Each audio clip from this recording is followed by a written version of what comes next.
Alhamdulillah alladzi wa bihi nasta'in ala umuri dunya waddin. Wassalatu wassalamu ala Rasulillahil karim wa ala alihi wa sahbihi ajma'in, amma ba'du. Hadirin jamaah maghrib yang sama-sama dirahmati oleh Allah Subhanahu wa taala. Alhamdulillah, kembali kita panjatkan puji dan syukur kehadirat Allah Subhanahu wa taala karena atas rahmat hidayah serta inayahnya sehingga pada malam ini kita akan lanjutkan kembali kajian tafsir Ibnu Katsir, dan kali ini kita masih mengkaji Baqarah ayat yang keempat. Sebagaimana yang telah saya sampaikan pada pertemuan sebelumnya, bahwa ayat yang keempat ini ada dua hal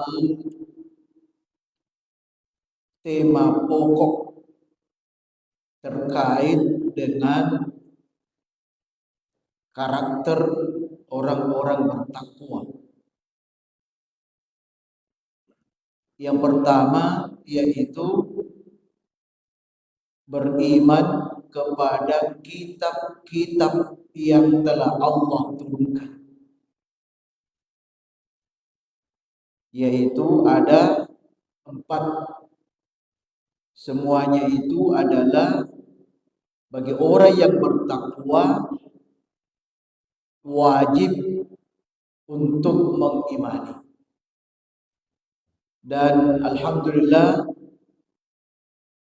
ini kita sudah jelaskan secara panjang lebar pada pertemuan sebelumnya.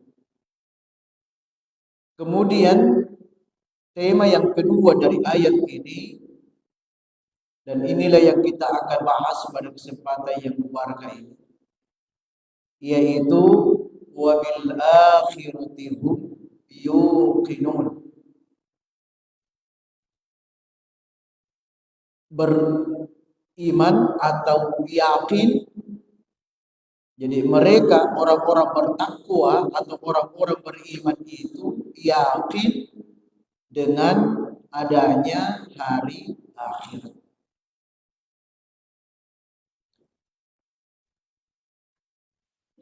Berbicara tentang hari akhirat, tentu kita semua sudah sangat paham, sudah sangat memahami. Karena sejak kecil kita sudah diajarkan bahwa meyakini adanya hari akhirat merupakan bagian dari keimanan kita selaku orang yang beriman. Jadi bagian dari keyakinan kita, keimanan kita kepada Allah, yaitu beriman kepada hari akhirat. Yang mana hari akhirat itu? Di sini oleh guru kita memberikan penjelasan wabil akhirati hum yuqinun, ay bil ba'si wal qiyamati wal jannati wan nari wal hisabi wal mizani wa innama summiyatil akhirah. Jadi guru kita di sini menjelaskan secara rinci apa saja yang perlu kita yakini tentang akhirat. Ya, karena boleh jadi nih, bisa jadi ada orang yang betul dia beriman kepada hari akhirat, tetapi tidak secara keseluruhan. Ya, itu bisa jadi ada. Jadi tidak secara total meyakini hari akhirat. Nah, makanya di sini oleh guru kita menyebutkan semua. Di antaranya kata beliau bil ba'si. Ya, bil ba'si. Ya, hari kebangkitan. Ya. Jadi ini adalah bagian dari rangkaian proses yang semua manusia, ya, saya tidak katakan semua makhluk, ya, tapi hanya saya mengkhususkan semua manusia, ya, pasti melewati proses ini. Jadi ini proses hari akhirat. Ya, kalau kita mau urutkan, kalau di sini oleh guru kita tidak berurut. Ya, saya sebutkan saja semuanya baru kita urut. Ya, bil ba'si, hari kebangkitan, wal qiyamah, hari kiamat, wal jannati, surga, wal nari, ya, neraka, wal hisab wal mizan, ya, amal seorang hamba dihitung dan ditimbang. Nah, itu yang disebutkan oleh guru kita di sini. Namun untuk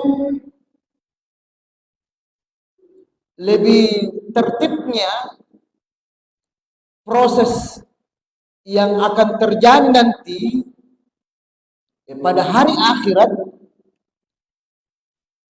yang tadi saya katakan pasti kita semua akan lalui. Nah, hari akhirat itu ya dimulai dari tahapan pertama, kematian. Ya, jadi dimulai dari proses kematian. Itu sudah pintu menuju akhirat.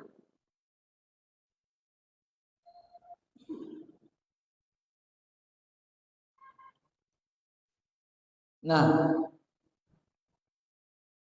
artinya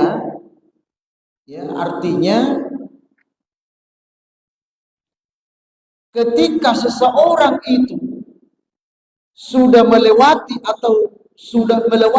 yang namanya kematian, ini berarti bahwa dia sudah dekat dengan akhirat. Karena sudah masuk pintu. Sekalipun ya kita ini kalau hitungan dunia mungkin masih lama. Ya, mungkin masih lama. Tapi bagi orang-orang yang sudah melewati tahap pertama ini, tahap kematian, berarti itu pertanda bahwa dia sudah memasuki pintu gerbang akhirat. Ya. Kenapa? Ya, karena akhirat itu adalah kehidupan setelah dunia. Ya, akhirat itu adalah kehidupan setelah dunia. Jadi kalau orang sudah meninggal dunia, artinya sudah meninggalkan dunia, berarti otomatis masuk, ya, sudah masuk di area akhirat yang dimulai dari kematian tadi. Itu prosesnya.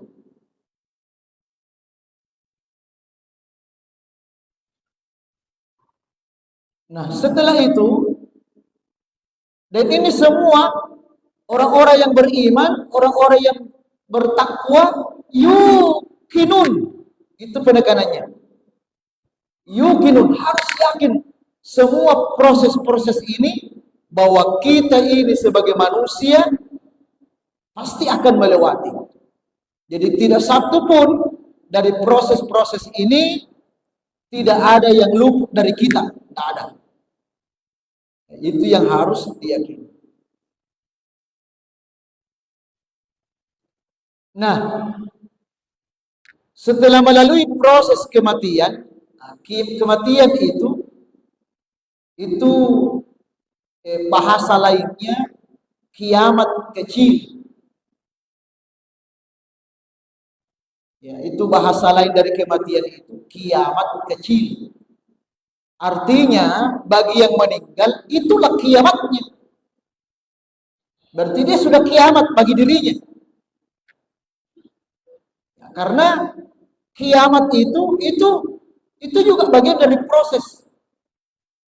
Ya, jadi kalau oleh guru kita tadi memang menyebutkan kiamat.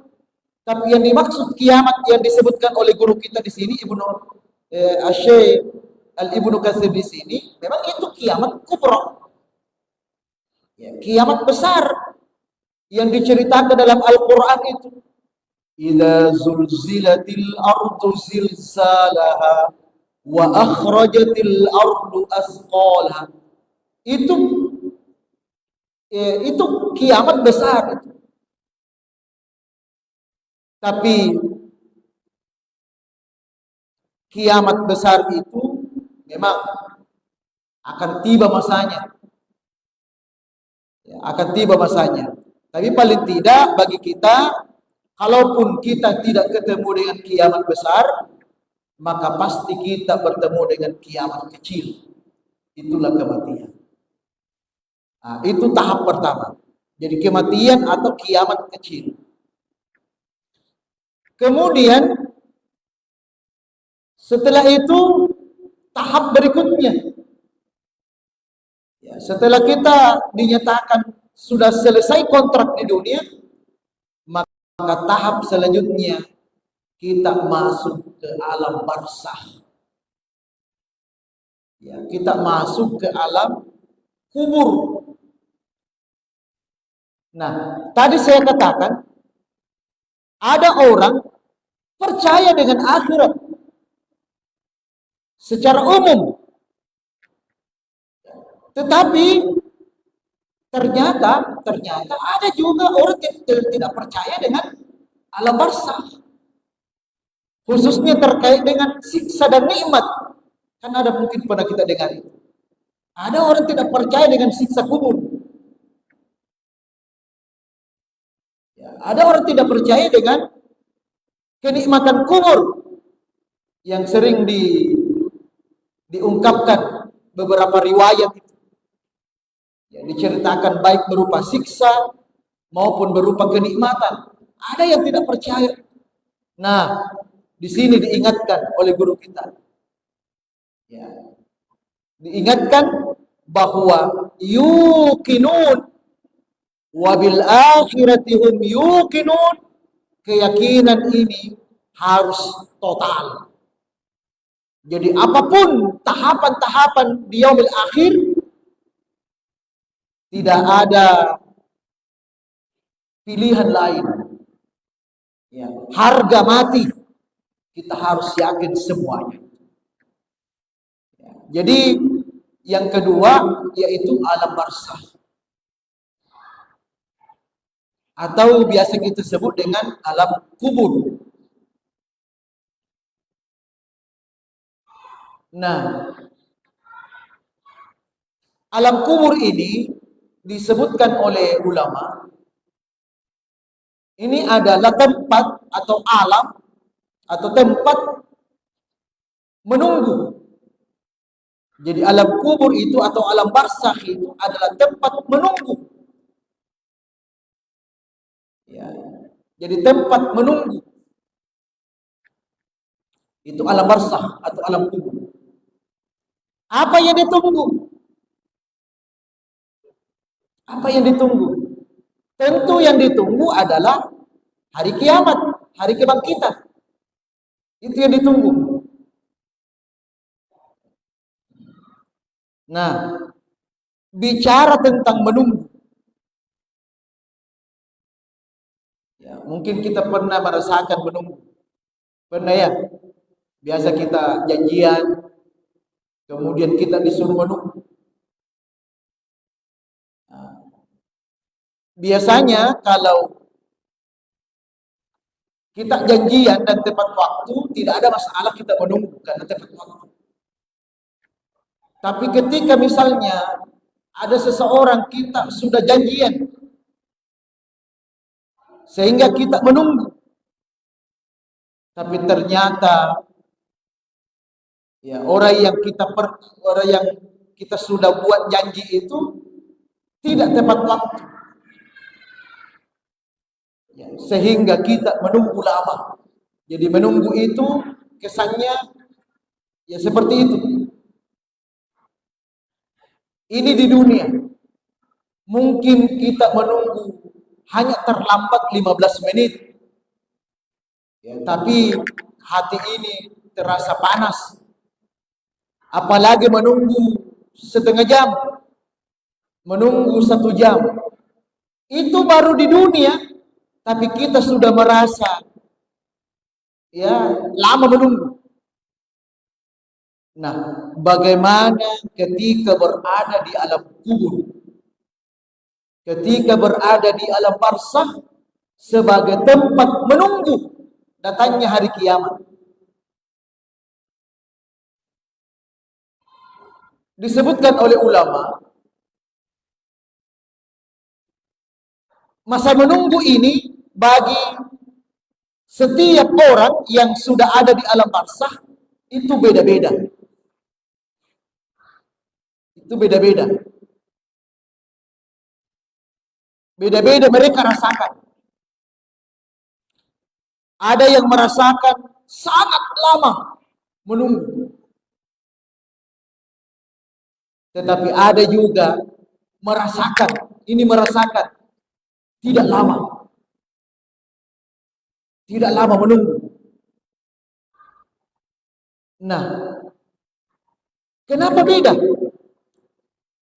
Ini misalnya nih, ada orang yang bersamaan hari meninggal. Bersamaan hari juga dikuburkan. Ya kan? Nah, belum tentu dua orang yang bersamaan dikuburkan ini nantinya ketika dia berada di alam kubur, di alam barzakh, perasaan mereka dalam menunggu itu sama, belum tentu. Tadi saya katakan ada orang yang merasakan lama menunggu, tapi ada juga nanti merasakan tidak lama menunggu. Nah, apa yang membuat mereka ini berbeda? Apa yang membuat mereka ini berbeda? Padahal waktunya sama, tapi yang mereka rasakan itu berbeda. Kata ulama, ternyata yang membedakan perasaan mereka itu tergantung dari amalnya. Dikembalikan ke amalnya. Tergantung dari amalnya sewaktu hidup di dunia. Jadi kalau amalnya memang mengarah kepada keselamatan di alam kubur, maka inilah yang diceritakan oleh ulama, masa menunggu si mukmin ini itu tidak akan merasakan lama. Kenapa? Karena yang ia rasakan adalah kesenangan. Yang ia rasakan adalah kenikmatan di alam kubur. Sehingga sebenarnya lama, tapi merasa tidak lama. Kenapa? Karena yang dia rasakan itu adalah kesenangan, kenikmatan. Biasa Pak ya, kalau sesuatu yang enak-enak itu, ya kan, contoh pengantin baru. Pengantin baru, malam pertama, malam itu terasa pendek. Aduh, kenapa cepat sekali pagi? Kenapa? Karena dia di situ kebahagiaan, puncak kebahagiaan mereka rasakan. Jadi malam itu sekitar sekian jam, tapi dia rasakan kayak setengah jam saja ini malam. Itulah ibaratnya orang-orang yang ada di alam barzakh. Ketika mereka sudah mendapatkan kenikmatan disebabkan karena amal saleh yang ia lakukan sewaktu hidup di dunia, ya, maka mereka tidak terlalu tersiksa menunggu. Ya, padahal hari kiamat masih panjang, tapi mereka tidak merasakan itu semua. Kenapa? Karena Allah berikan kenikmatan. Ya. Seperti apa kenikmatan itu? Wallahu alam, seperti apa itu? Yang jelas biasa kita dalam doa-doa ya, ketika misalnya ketika kita tahlilan itu, ya, atau ketika kita sholat jenazah ada doa-doanya kan? Ya, misalnya apa? Misalnya apa kita doakan? Ya, luaskan kuburannya, ya kan begitu. Ini kan bagian dari kenikmatan. Berikanlah cahaya dalam kuburnya. Ya. Wa akrim nuzulahu. Muliakan tempatnya di. Jadi ya itu sarana-sarana kenikmatan, sarana-sarana itu. Tapi kalau mau digambarkan seperti apa kenikmatannya, ya kita tidak bisa rasakan juga. Ya, karena kita belum mengalami kan. Ya mengalami seperti apa kenikmatan itu mereka yang sudah ada di dalam. Tapi fasilitas-fasilitas dari kenikmatan itu juga itu sudah diberikan gambaran kan. Diluaskan kuburannya, diberikan cahaya di alam kuburnya, diberikan tempat yang terbaik, tempat yang mulia. Itu fasilitas-fasilitasnya. Ya. Itu bagi orang yang beriman. Alladzina amanu wa amilus sholihat. Ya. Itu yang mereka dapatkan itu. Amanu wa amilus sholihat. Iman dan amal soleh. Dan sekali lagi, karena kita ini bicara tentang yakin dengan hari akhirat, kita sebagai orang beriman harus yakin itu bahwa ada proses begini. Kita nanti akan rasakan, orang beriman akan rasakan ini. Harus yakini itu. Demikian pula sebaliknya.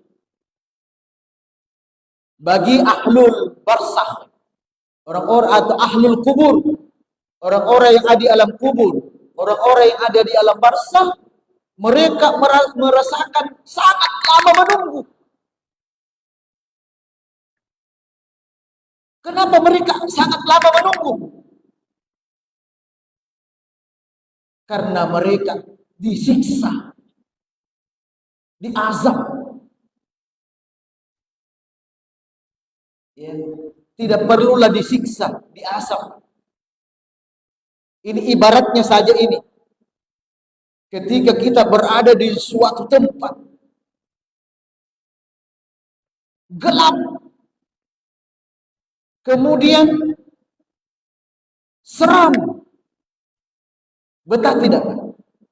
Tentu kita tidak betah. Kita tidak betah tempat di situ. Gelap, seram, busuk. Baru 5 menit di situ kita terasa sudah 5 jam. Baru 10 menit kita di situ karena tersiksa.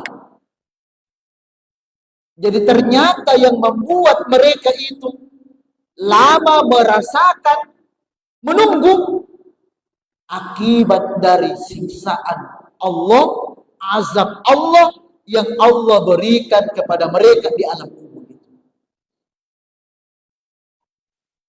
Nah, pertanyaannya, kenapa mereka disiksa?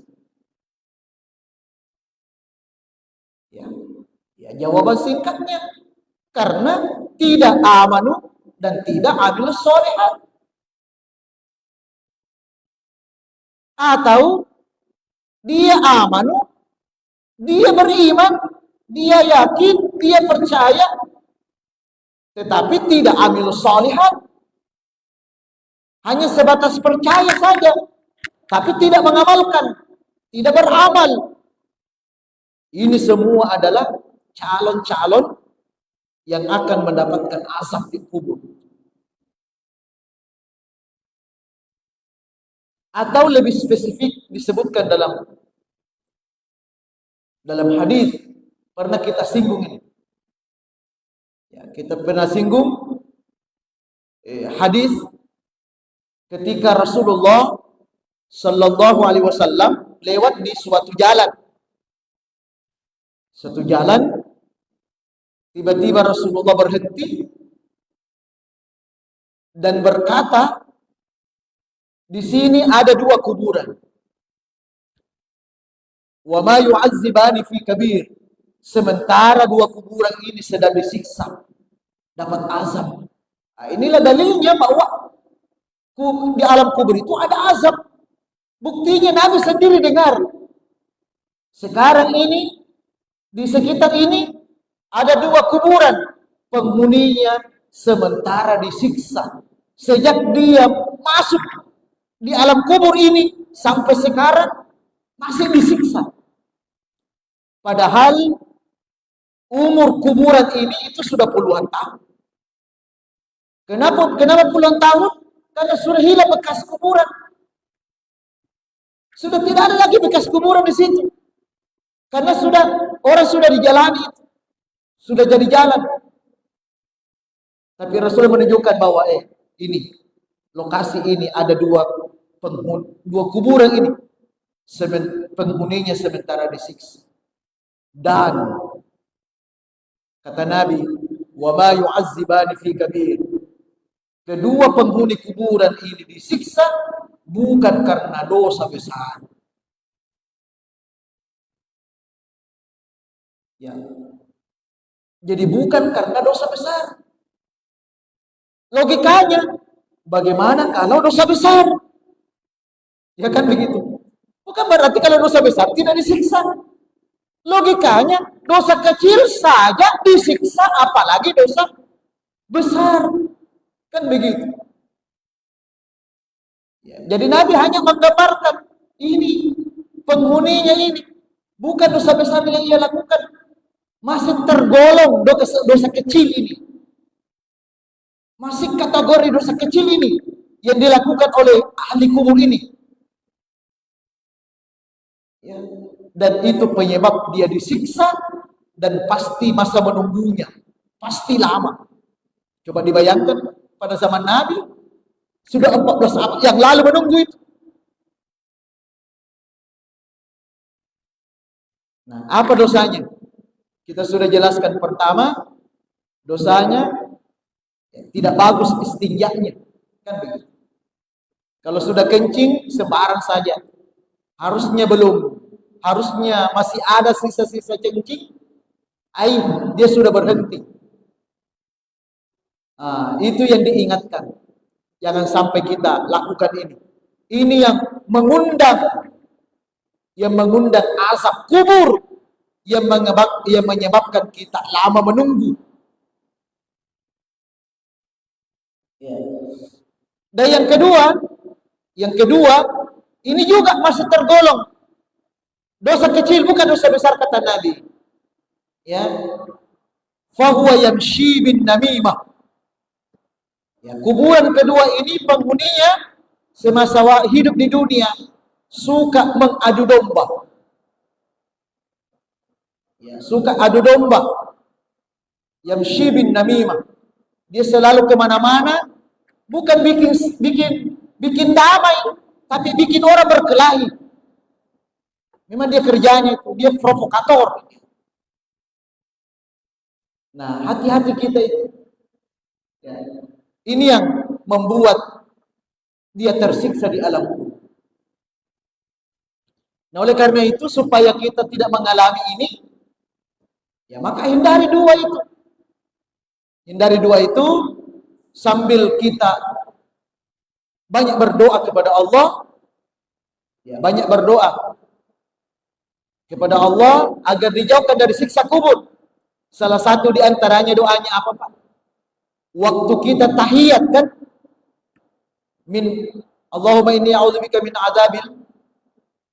azabi jahannam wa min azabil qabri wa min fitnatil mahya wal mamat wa min syarri fitnatil masiihid dajjal. Jadi Nabi ajarkan salah satu di antaranya minta perlindungan dari Allah dari siksa kubur. Ini menunjukkan bahwa siksa kubur itu ada. Karena Nabi sendiri ajarkan doa ini. Jadi bagus Pak diamalkan itu.